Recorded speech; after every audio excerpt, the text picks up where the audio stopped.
Hi and welcome to a video from Hexode Security Solutions. Today we're going to be discussing how to detect a phishing scam. Many emails are received daily of a phishing nature.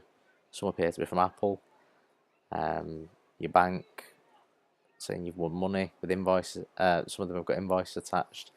There's lots of different variations on this, but today we're going to look at a banking scam that's come from a phisher pretending to be NatWest. So first of all, we're going to go through what is phishing. So phishing is trying to obtain a person's details by fraudulent means and usually pretending to be someone else. So like I said, you may receive an email from what looks like your bank, presented very well.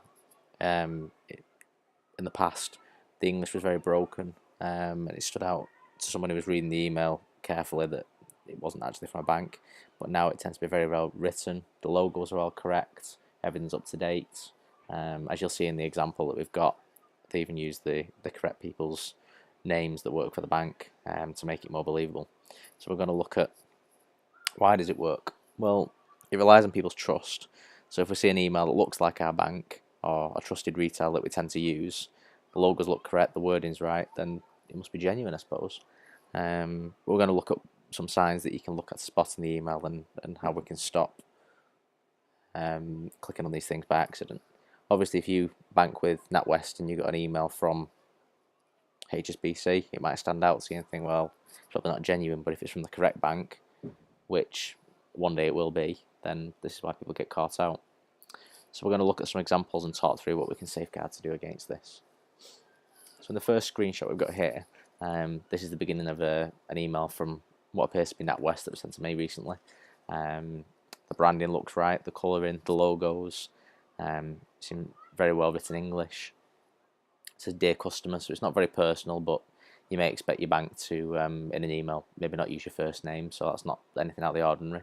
And it says that as part of our commitment, we introduce some great new features and we need to update some details. So we need to log into your account. So there's a button there that says upgrade now. Once you click that button, it's going to take you off to a phishing site rather than that website, but it will look very much like that site. It says that we take security very carefully, and we've got Andy Detheridge's signature at the bottom there, who's supposed to be the head of digital.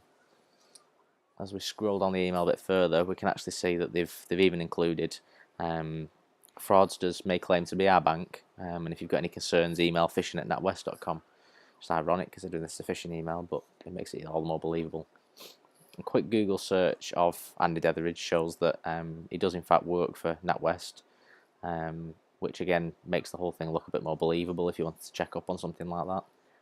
So that they are aware of people starting to look out for signs of phishing now. As we look at the next slide, we can see that if we actually click on the email address at the top where it says it's from NatWest Online and look at the address that it's actually been sent from, it's sss@entadsl.com, which obviously is not an NatWest address. So that's one of the first things we can look at. We can look at the address behind it, and usually clicking on the name at the top will show you what the address it's being sent from is.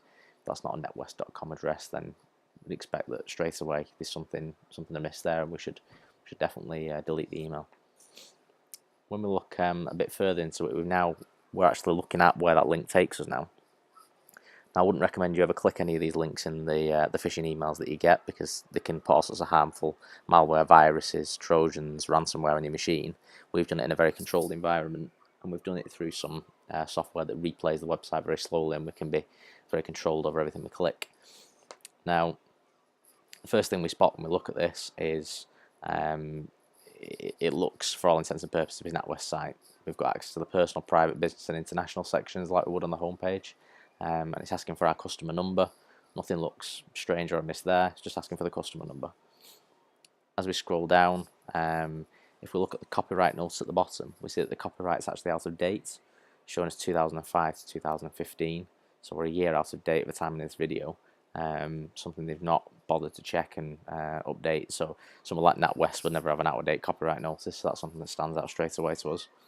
Also, if we look at the URL at the top in the address bar, we can see that it's actually going to www.ropey.com rather than NatWest's actual genuine web address. So that's something straight away that we can see, and we think that it's starting to ring alarm bells, something to check there. We can also see that it's not using HTTPS. It's just using HTTP, so there's no padlock there, which we'd expect with any banking or shopping sites. We will actually have a look at NatWest Genuine site later, and you can see the HTTPS and the padlock there. But on this site, there's nothing of the sort. So on the next page, we've put in our customer number and we've clicked login. It then asks for 3 of our 4 numbers of our banking PIN. So it's asking for the second, third, and fourth number, which is significant, and I'll show why in a second. It then asks for the second, third, and 8 characters of our password. So again, nothing abnormal here, because a bank wouldn't ask you for your full password. They'd ask you for certain elements of it, so everything looks genuine at this point. As we go on to the next page, though, it makes out as if we've made an error in our PIN number and password, which happens from time to time, and we get asked to type it in again. But if you notice this time, it's asking for the first, third, and fourth. So now, based on the last screen, it's got our second, third, fourth, and first digit of the PIN code. So we're now in a situation where the phishers have now got all 4 digits to our PIN code. It's now asking for our full password. So again, a bank would never ask for that. If your bank does ask for your full passcode and your full PIN number, and it doesn't make use of 2-factor authentication, like one of the little key fobs that you attach to your keyring that generates a new number every 60 seconds, then I'd start looking at changing bank, because it's not a good security practice at all. But we're now being asked for our full password. So again, we're made to believe we've made a mistake and we've put in the second, third, and 8th, and we now need to give our full password in order to log in. Again, we've got the link for forgotten usernames and passwords. It all looks very genuine and very NatWest-like, apart from it's now asking for our full password. So when we click next, it makes out as if we've logged in. We're into our account, and we've got on the left payments and transfers, account summary. So it looks very much like we've logged into our banking. But it's asking us to update our information, which is based on what it said in the first email. So it sounds plausible. We've logged in. We're now in this secure site. But again, remember, we're at ropey.com, not NatWest. We've not got the HTTPS, so nothing about this transaction is secure. But it's now asking for our full name, mobile, home telephone number, property number, and postcode. Again, another thing that's not always the case, but a lot of sites that are big sites now would ask you for your postcode, and they would then do a search and find you. You'd find your address in the list. This isn't asking for that, so it's just a small thing, but something to watch out for. Next page, it wants our full card number, expiry, security code, and ATM PIN number. I mean, no bank in the land is ever going to ask you for your ATM PIN number. In fact, they wouldn't know your ATM PIN number. If you forget it and you ask for a new one, you ask for it to be reset, they have to send you a new one out. They can't give you your ATM PIN number. So I wouldn't ever give you your ATM PIN number to anyone.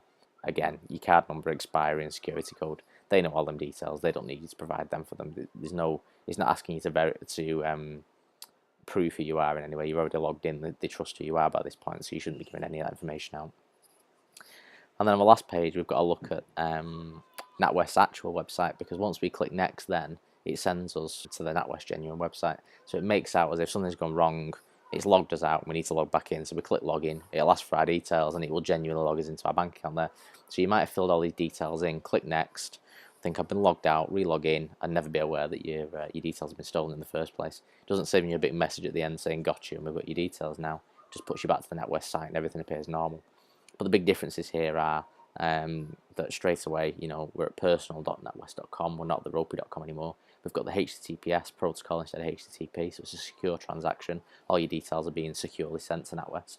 And we've also got the padlock in the to the left of the address there, which can shows again that we're using something secure. You can actually click that padlock and view the certificate, which will show you that it belongs to NatWest and it's a genuine certificate and not a scam.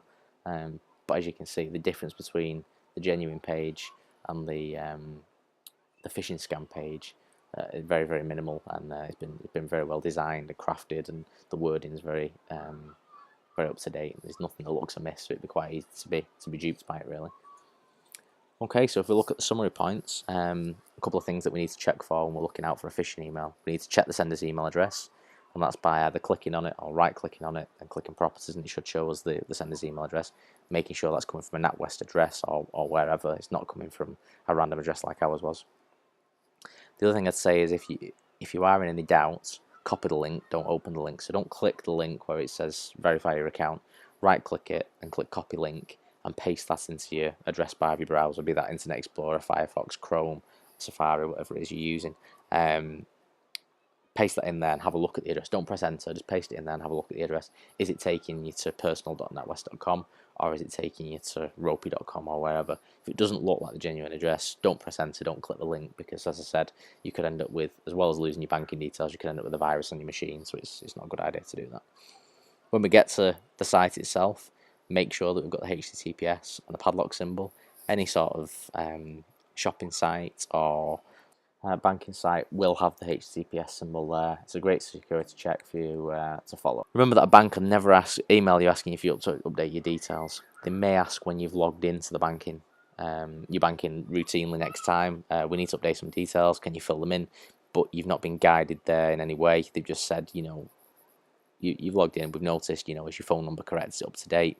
And it won't tell you the wrong, it'll just say, can you just check these things are correct? It's just not asking for any new details unless you volunteer them. And one final point that we touched on earlier, that if your bank does ask you for full passwords and pins and doesn't use two-factor authentication like the fobs on your keyring, or the sending a text message with a pin number that you've got to put in every time, then I consider changing banks, because in this day and age we can't afford to take these risks, especially in light of the recent Tesco scam where they've lost 20,000 people's money, which was in November of 2016. Okay, well, thanks very much for joining us, and I hope it's been useful for you, and I hope you join us again soon.